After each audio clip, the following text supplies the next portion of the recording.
50 sovietinės okupacijos metų Lietuvoje buvo draudžiama gilintis į daugelį istorijos įvykių, tirti nusikaltimus, kurias vykdė nacių ir sovietų okupaciniai režimai.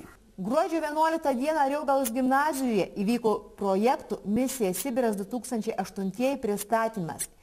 Į gimnaziją iš Vilniaus atvyko švietimo programų koordinatoriai Ingrida Vilkienė ir ekspedicijos po Sibirą dalyviai. Šis renginys yra skirtas tokiam istoriniam pristatymui apie tremtį, apie buvusią Lietuvos okupaciją, apie okupacijos žalą ir kartu mes pristatinėjom projektą Misija Sibiras, nes šiemet vyko ekspedicija Misija Sibiras 8, tai yra jaunimo ekspedicija, kuri vyksta į Sibirą tvarkyti lietuvių tremtinių kapų, kurie negrįžo į Lietuvą. Projektu siekiama skatinti kartų dialogą ir tarpusavį supratimą, prisiminti ir pagerbti žuvusiuosius bei nukentėjusiuosius nuo sovietų okupacijos režimų. Koordinatorės teigimu, šis projektas orientuotas į vyresnių klasių mokinius. Didžiausia yra sėkmė, kada atvažiuoja į gimnaziją. Aš labai viliuosi, kad šiandien čia gimnazijoje taip pat yra tie mokiniai, kadangi yra vyresnių klasių, jie jau plačiau mokinasi istorijos kursą, tai yra 20 amžiaus, 21 amžiaus istorijos kursą. Jie jau yra labiau motyvuoti.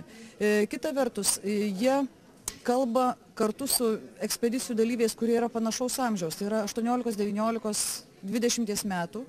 Ir iš tikrųjų jiem natūraliai kyla tokie klausimai, pavyzdžiui, kodėl jaunimas toksai kaip jie važiuoja į Sibirą, ko jie ten nematė. Nes iš tikrųjų tai nevažiuoja šiaip savo pasivažinėti arba tai turistinė firma, kuri organizuoja kažką tai. Jie važiuoja sužinoti. Ir dėl to, kada kalbama jaunimas jaunimui, iš tų pačių lūpų, aišku, ta informacija truputėlį yra kitaip primama. Ariogalos gimnazija jau nuo 2004 metų bendradarbiauja su tarptautinė komisija nacių ir sovietinių okupacinių režimų nusikaltimai centru. Šioje mokykloje sėkmingai gyvuoja tolerancijos centras. Mokinių susidomėjimas labai didelis buvo.